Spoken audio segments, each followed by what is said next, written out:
This Dimaron is an earlier type of projector lens from Leitz Wetzlar.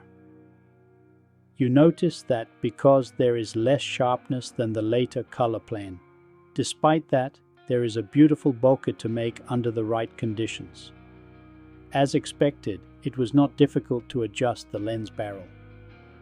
Then there is the tuning with the M42 between rings to achieve infinity or to go for a close focus mode.